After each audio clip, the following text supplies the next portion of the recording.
Student भी है हमारे, हम टीचिंग करते हैं तो उसमें भी हम अच्छी तरह से उनको बताना चाहिए कि नस्से के बारे में। तो ये मेरा आज का लेक्चर में ये है। और उन्होंने जो मुझे टॉपिक्स जो आ रहे हैं, ये आप कर रहे हो सेकंड प्लीज लाइक सर आपके पास है इधर से, हाँ सर ऐसा होता है ठीक है। तो at the end of this lecture you will learn about the etymology and definition of nasya, definition for Ayurveda. Then the nose, anatomy and function of the nose. And then nasal route of drug absorption, how drug absorbs by the nasal route, nose से कैसे वो absorb हो जाता है, how will it action कैसा, route कैसा है, उसके बारे में चर्चा करेंगे।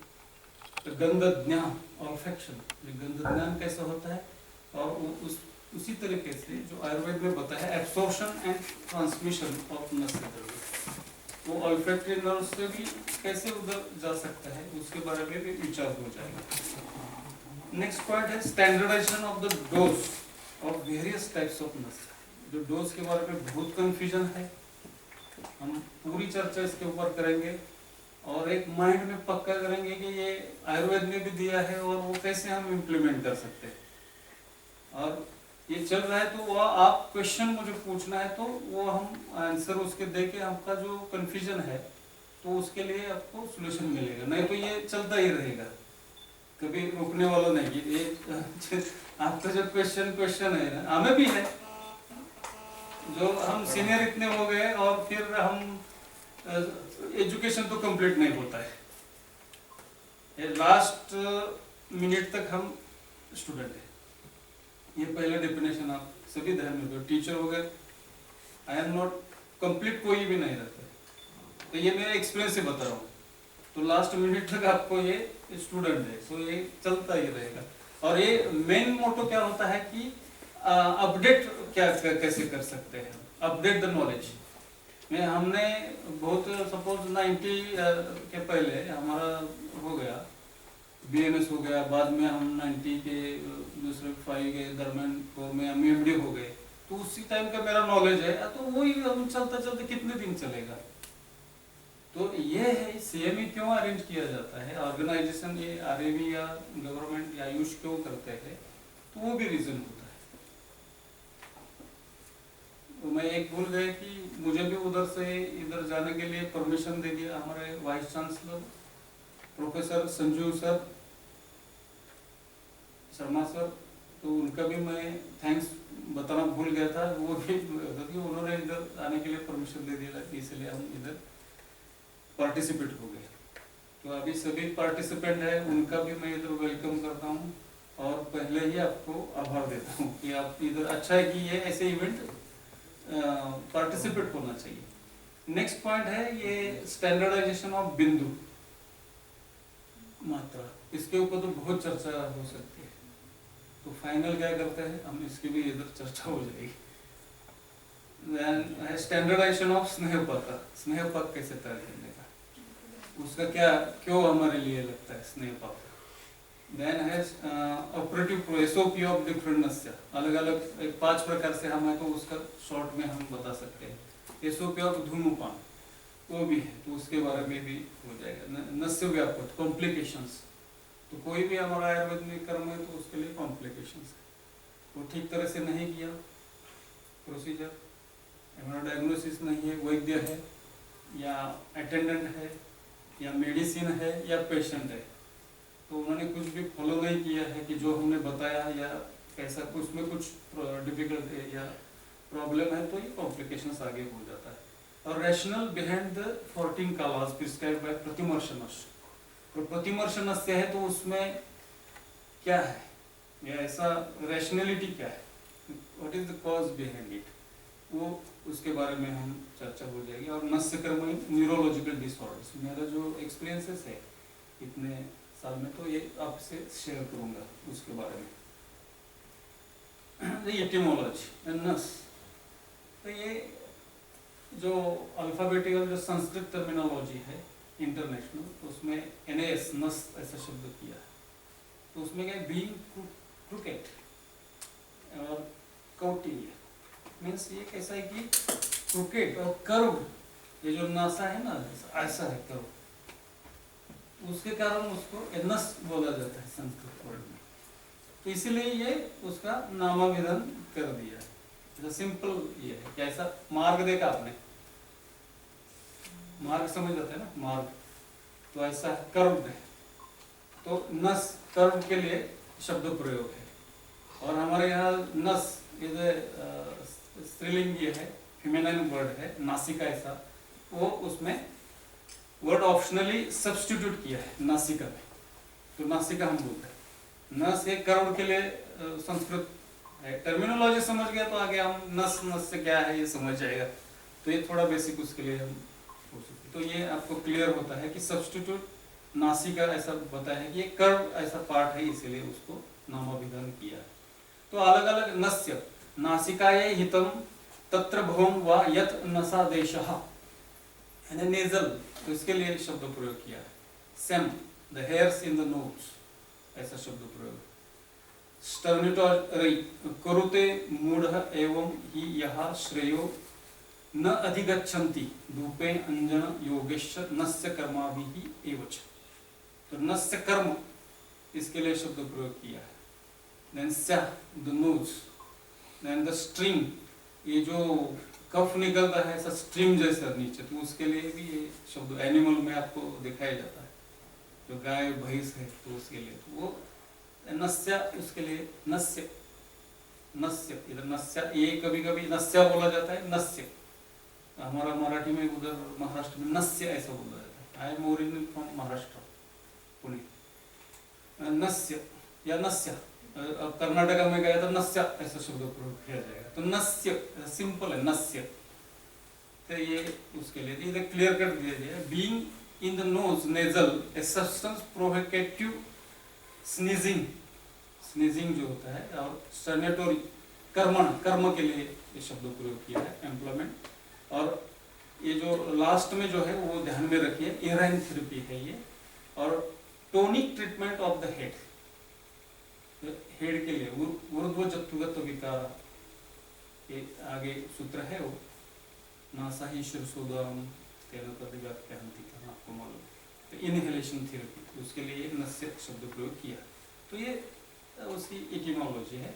आगे गया तो नस्यम, मुझे जो बहुत पसंद आया वो व्याख्या जो है, एक व्याख्या आपके सामने रखता हूँ मैं। नस्यम तद कथ्यते धीरे ही नासाग्राह्यम यद औषधम। नस्य किसको कहा जाता है? धीरे, नासाग्राह्य, ग्राह्य होना चाहिए, ग्रहण होना चाहिए, इसके लिए इंपॉर्टेंट शब्द है वो। और एक नासाग्राह्यम यद औषधम, औषध आप डाल रहे हैं और वो ग्रहण करना है, तभी उसके लिए नस्य किया है। नस्यम तद कथ्यते, the medicine that administered through the nose is called as nasya.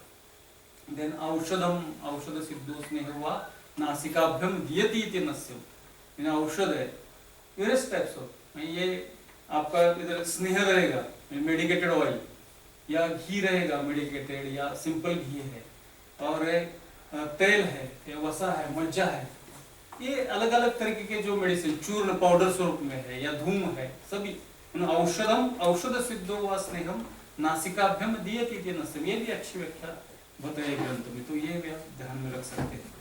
तो नासायाम बहुम नस्यम, नासा में जो दिया जाता है या मेडिसिन जो आप इंस्टिल कर रहे हैं, तो उसके लिए नासायाम बहुम नस्यम ऐसा शब्द प्रयोग किया। तो ये डेफिनेशन है, या सबसे इम्पोर्टेंट हमारा जो प्रिंसिपल है, बेसिक प्रिंसिपल इन नस्य, नस्तः कर्म च कुर्वित शिरो रोगेषु शास्त्रविद द्वारम ही शिरसो नासा तेन तद व्याप्य हंतिता। Nose is the gateway of head, ये प्रवेश द्वार है, gateway of head, and such drug administered by this route pervades the head and thus destroys the disorders thereof. Ayurveda में बताया है कि उस मार्ग से ही व्याधि उत्पन्न होता है, प्रवेश द्वार से, और ये उधर से ही मेडिसिन दे के उसको ठीक करना है, परवेश द डिसऑर्डर्स देयरऑफ, व्याधि का मार्ग भी उधर से। और नजदीक के मार्ग में सूत्र जो है वाग्भट ने जो दिया है, मैं अभी टाइम आगे बहुत पॉइंट्स है, कवर नहीं हो जाएगा, तो नजदीक के मार्ग से ये कर्म बताया है कि ये आमाशय के लिए मुखमार्ग है, पक्वाशय के लिए वस्ती है, गुदमार्ग से देना है। तो ये ऊर्ध्व जत्रुगत विकार है, स्टर्नल रीजन या शोल्डर रीजन के ऊपर का पार्ट जो है, तो उसके लिए आयुर्वेद में ये बेसिक प्रिंसिपल बताया। तो ये वो सभी व्याधि ठीक होने वाले, तो ये व्याख्या हो गई। तो एनाटॉमी क्या है, अभी ये पार्ट में हम उधर प्रयोग कर रहे हैं, ये नोज है, तो बेसिक आपको एनाटॉमी मालूम चाहिए। कॉम्प्लेक्स मल्टी फंक्शनल ऑर्गन है, nose is the multi functional organ, बहुत वो कार्य करता है, खाली एक ही नहीं है, आगे आपको समझ जाएगी। पहला जो है cleansing the inhaled air, air जो है उसका क्लीन करके फिर वार्म करके अंदर देना है। और ऑल्फेक्शन है, गंध का भी नोज काम करता है, गंध ज्ञान, कोई पदार्थ है उसका गंध ज्ञान होता है। कोई ऐसा लंच का थाली आपके पास आएगा तो तुरंत आपको ज्ञान होता है कि यार लेना चाहिए, पसंद आता है। तो important protective and supportive activity है। इट फिल्टर किया जाता है, हीट गर्म किया जाता है हवा के लिए, फिल्टर भी किया जाता है, ह्यूमिडिफाइज, ह्यूमिडिटी है वो भी क्लियर किया जाता है। And inhaled air before it reaches the lower part of the airway, ये लंग्स में जाने के पहले ये काम करते हैं नोज। तो नोज का फंक्शन क्या है इसके बारे में, nasal hairs and mainly the nasal mucosa with a sticky mucus blanket help to prevent xenobiotic like allergens, pathogens, foreign particles। Foreign body भी है तो उसके लिए ये नेजल हेयर्स मेनली है। और स्टिकी म्यूकस ब्लैंकेट जो है वो क्या काम करता है, उसका क्या कार्य है, वो भी आप थोड़ा समझ लेना चाहिए। अंदर जाने के पहले ये पूरा क्लियर करता है। तो नोज का ये फंक्शन आप समझ लो। First line of defence of the body's airway, more than, देखिए कितना प्रचंड ये काम करता है कि 500 लीटर एक घंटे के अंदर आवरली इनटू द लंग। ये कैसा कि 500 लीटर का जो एयर है वो फिल्टर किया जाता है एक घंटे में। हम इतना सोचा भी नहीं इतना बैठ के देखिए। During this time it is thought that more than 25 million particles are process भी करता है, फिल्टर करता है, प्रोसेसिंग होता है। इपिथेलियम जो है कितना इंपॉर्टेंट रोल है नोज का, या जानिए। तो म्यूकोसिलियरी एक्टिविटी है, तो removing mucus towards the nasopharynx, मतलब अंदर जाने के पहले। Immunological activities involving variety of immunocompetent cells and metabolism. Endogenous substances are further essential functions of the nasal structure। तो ये म्यूकोसिलियरी एक्टिविटी है जो म्यूकस सिलिया जो है, आगे जाके उसका फिगर में आपको और क्लियर हो जाएगा। The nasal cavity connected to other cavities, आपको मालूम है कि फ्रंटल और मैक्सिलरी साइनस है, ईयर है, तो इसको कनेक्ट है। तो नेजल की अब वो रेजोनेंट जो वो आवाज का जो है, साउंड का जो है, उसमें भी उसका ईयर का जो वर्क है उसमें भी इसका रोल है नोज का। देन ये देखिए sagittal section of nasal cavity, इधर मैंने जो आपको ये दिखाई पड़ता है कि देखिए इसके 3 पार्ट इंपॉर्टेंट है इसमें। जो पहला है, there are 3 distinct functional area, जो काम करने का 3 भाग में ये काम होता है। पहला जो है द वेस्टिबुलर, ये जो मार्किंग किया है ये पहला, तो ये वेस्टिबुलर एरिया है। देन ये ऑल्फैक्टरी एरिया इधर जो है, और बाद में रेस्पिरेटरी, इधर का जो है नेसोफेरिंग्स वगैरह, ये जो है रेस्पिरेटरी है ये। तो ये इंपॉर्टेंट है 1, 2 और 3, ये आप इधर में फंक्शन के लिए इंपॉर्टेंट पार्ट। तो इसमें इधर क्लियर मैंने दे दिया, serve as a first barrier against airborne particle with low vascularisation compress. अभी मैं पहले 2-3 स्लाइड में भी बहुत हो गया, और उसका एरिया भी दे दिया। ऑल्फैक्टरी एरिया जो है, जो इधर का, वो जो enables olfactory perception and highly vascularised, ये वेस्कुलराइज्ड है ऑल्फैक्टरी एरिया जो है ये। देन रेस्पिरेटरी एरिया जो है ये वाला, ये टर्बिनेट्स है, 3 टर्बिनेट्स, सुपीरियर टर्बिनेट, मिडल टर्बिनेट और इंफीरियर टर्बिनेट। तो रेस्पिरेटरी एरिया का भी बहुत इंपॉर्टेंट रोल है। serves with its mucus layer produced by highly specialized cells as an efficient air cleansing system.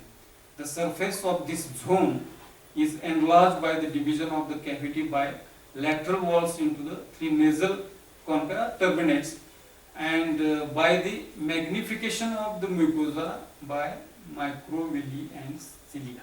ये important है, माइक्रोविलिया और सिलिया जो है ये दो इम्पोर्टेंट उसमें जो पार्ट लेते हैं उसके फंक्शन में.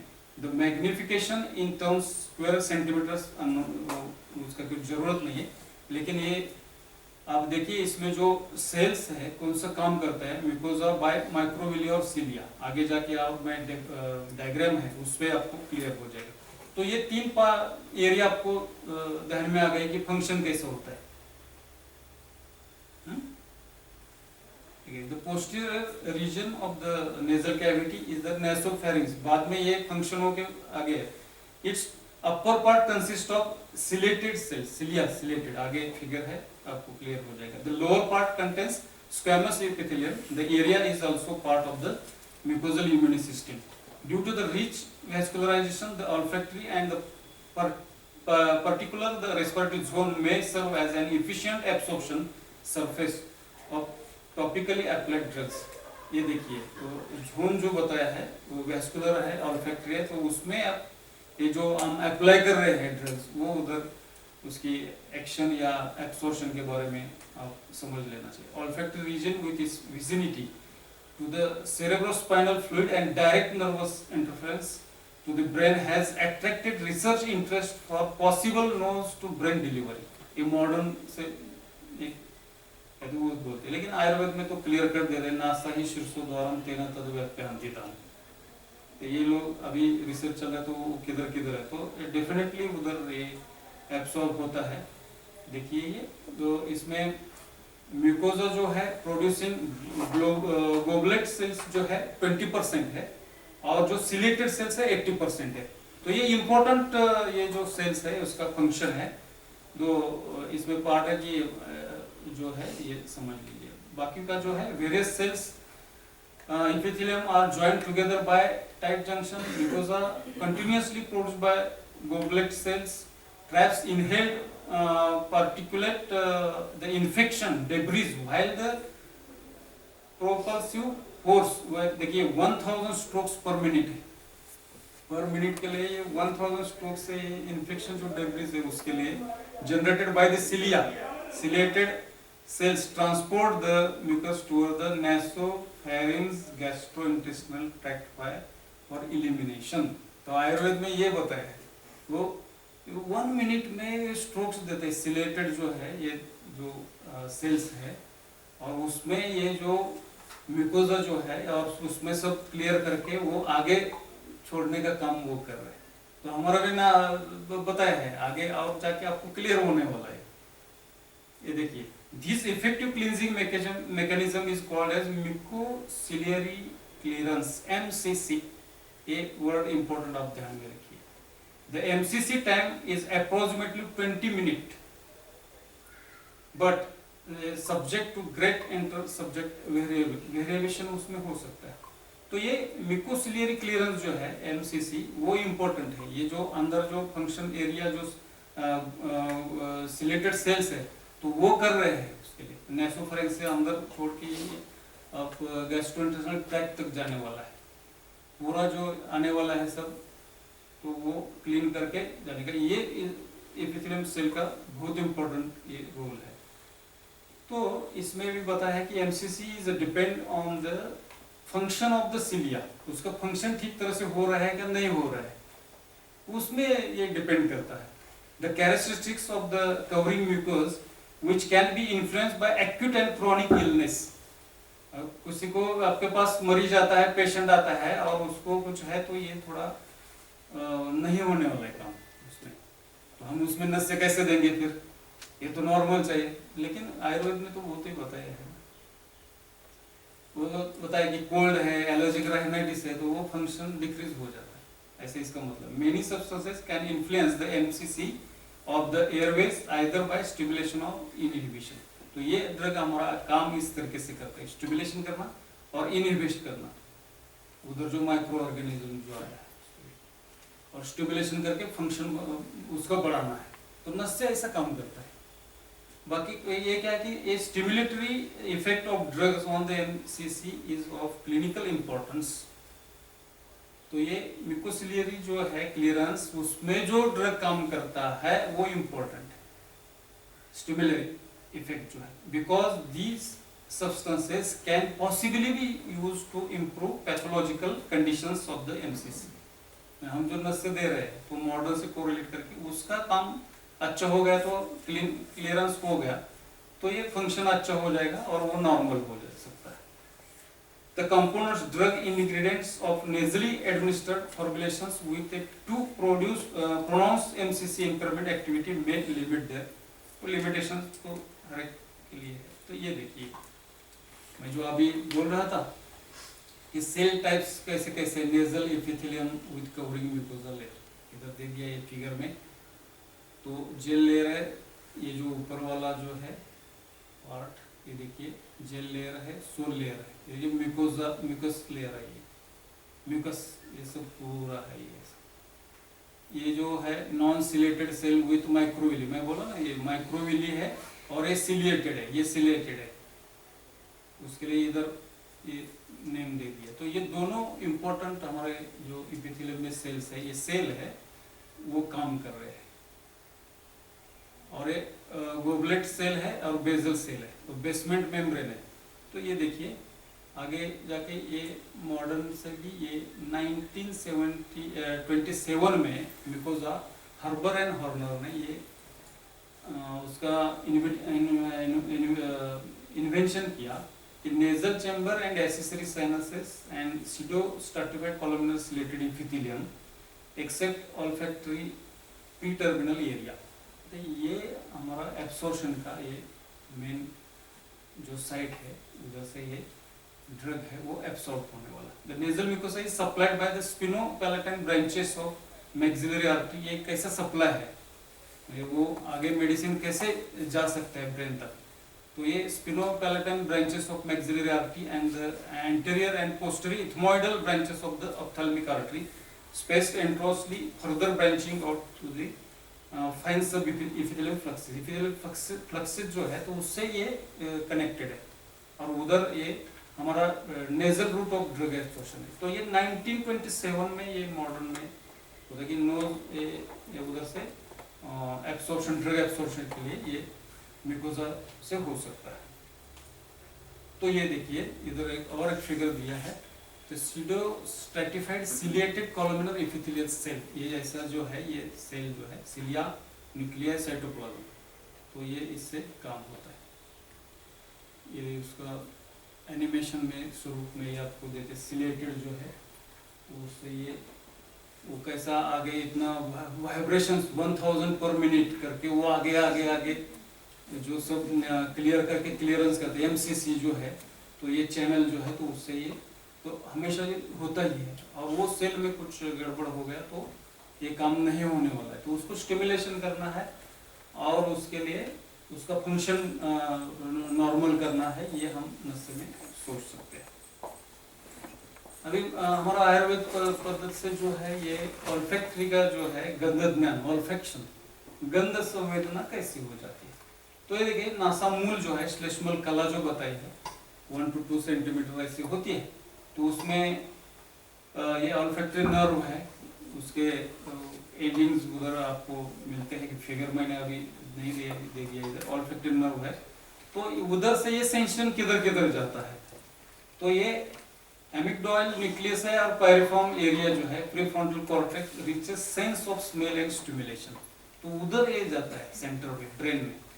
तो ऑल्फैक्टरी का नर्व का काम कैसे कैसे होता है, किधर किधर वो सेंस है वो आपने देखा, तो उधर हमारा कैसे मेडिसिन जो है वो उधर रीच हो सकता है, उधर पहुंचता है, तो वो आप थोड़ा सा, तो हिप्पोकैम्पस और अंकस उधर से उधर अभी नजदीक पार्ट है, और डोमिनेंट एंगुलर गायरस है। Assume that the reach to other centres, ये जो है इसके साथ साथ इसके इधर भी ये जो पहला जो बताया साइट, उसके साथ साथ इधर भी ये जो सेंटर है उसके नजदीक वाला उधर भी ये पहुंच जाता है। तो hippocampus is related to human behaviours. तो आयुर्वेद में बताया है एक क्रोध, एंगर आ गया है पेशेंट के लिए और शोक, वरीड है, तो ऐसे जो रुग्ण आते हैं तो उसमें नहीं देना चाहिए।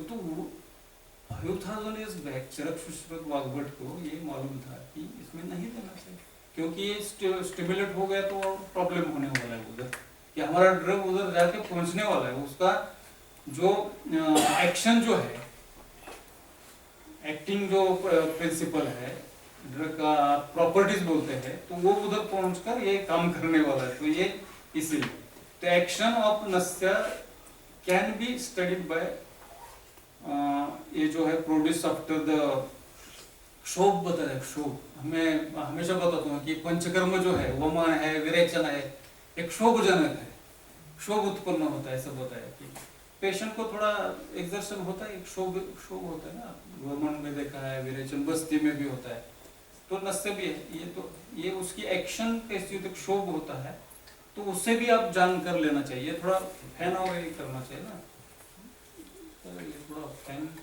या एसी कुछ शुरू करो, थोड़ा लग रहा है। The nस्य is contraindicated who have symptoms like anger or worry। ये हो गया, ये आयुर्वेद में क्लियर कट बताया है। प्रतिमर्श नस्य have efficacy to decrease वातक क्षोभ, ये क्षोभ उत्पन्न होता है। अभी ये जो एंगर वरी है, ये पित्त से भी बढ़ गया तो भी उसको क्रोधित हो जाता है, ऐसा है। और ये वात का जो है, वातक क्षोभ है, तो वो प्रतिमर्श से आगे प्रकार है, तो उसमें आपको ये समझ जाएगा। तो पोटेंसी जो है, उसकी प्रॉपर्टी जो है, गंधक प्रधान द्रव्य जो है, वे कैन बी रिच शिर प्रदेश, और इधर आपको नासा ही शीर्षोद्वारम तेना तद व्याप्यंतिता, ये क्लियर आयुर्वेद के अनुसार ये जो ऑल्फेक्शन मॉडर्न में बताया है, और हमारा भी जो एब्सॉर्प्शन जो है तो उधर हो जाता है। कैसा हो गया आयुर्वेद में बताया है, ऑल्फेक्शन स्टिमुलेंट्स आर वोलाटाइल और वाटर सोल्यूबल और लिपिड, ये 3 प्रकार का मेडिसिन होता है हमारा। हम जो नस्य के लिए द्रव्य यूज करते हैं ना, वो गंध द्रव्य होता है वोलाटाइल, और वाटर सोल्यूबल होता है, पानी में घोल बना कर देता है, और लिपिड सोल्यूबल में फैट जो है या दुग्ध है उसमें भी मिश्रित करके तेल या घृत है उसमें दे रहे हैं। तो area of olfactory nerves situated in the nose, part of that site is made by the fat। ये और नर्व है वो भी फैट से बना है, वो म्यूकस है। और स्रोतस आयुर्वेद ने जो बताया है, स्रोतस से गुणाधान हो जाता है। तो so here present maximum quantity of fat, fat उधर है, that's why those medicines are dissolved in the fat, can immediately absorb and transmitted. वो जो उसका एनाटॉमिकली जो है म्यूकोसा कैसे बन जाता है आयुर्वेद के सिद्धांत के अनुसार, तो समाने समाना आगे 2 सूत्र मैंने दे दिया है, वो थोड़ा समझ लीजिए। तो nasya medicines are advise to administer by the शुक्त मध्य और शुक्त में मिक्स करके देना चाहिए। वो रीजन है because these are highly lipid soluble, ये फैट में मिक्स होने वाले हैं। आप शुक्त या अल्कोहल, ये जो बताया है मध्य अल्कोहल, तो वो फैट में डिसॉल्व हो जाता है, तो इसलिए गुणाधान या आगे जो ट्रांसपोर्ट हो जाता है वो के अनुसार। According to this you understand this will reach into the शिर प्रदेश, हेड, ब्रेन तक वो जाने वाला। Oil is advocated best for nasya. हमें लगता है कि मज्जा जो है घृत का सिमिलर है, तो आप आंसर देते समय बोलते हैं घृत बेस्ट है, लेकिन नहीं है। इधर बताया है ऑयल, तेल ये श्रेष्ठ है। शिर इज द साइट ऑफ कफ एंड तेल इज बेस्ट फॉर कफ ड्यू टू इस उष्ण सूक्ष्म अनुप्रवण भाव प्रॉपर्टी। अनुप्रवण भाव क्या है मैं बताता हूँ। तो ये 2 थिंग्स आर कंफर्ट। एक वृद्धि जो है सामान्य सर्वेशम, सामान्य ने सामान्य से वृद्धि हो जाता है, आयुर्वेद का बेसिक प्रिंसिपल है। तो उधर स्ट्रक्चर कैसा है, एनाटॉमिकली कैसा है, ऑल्फैक्टरी नोज किधर से है और डायरेक्ट नोज में है उसका एंडिंग, और उधर से कैसे गुणाधान है ये ट्रांसपोर्ट हो जाता है। दूसरा जो है अनुप्रवण भाव क्या है, तो ये बस्ती का जो मेडिसिन है आप पक्वाशय में देते हैं, तो ये ऑटोमेटिकली धीरे धीरे ऊपर का जो पार्ट है उधर ये पहुंचने वाला है, अनुप्रवन भाव। ये ऑयल ले लिया, आपने ढक लिया एक बर्तन में, तो कितना ही प्रयास कर दिया तो वो बाहर आता है। बोतल है, हाँ, बोतल में आपने ऑयल रख दिया है बोतल में, और आपने बैग में रख दिया, आएगा ही आएगा। अनुप्रवन में सिंपल मैं बताने के लिए ये बता रहा हूँ, आपको समझने के लिए। लाइक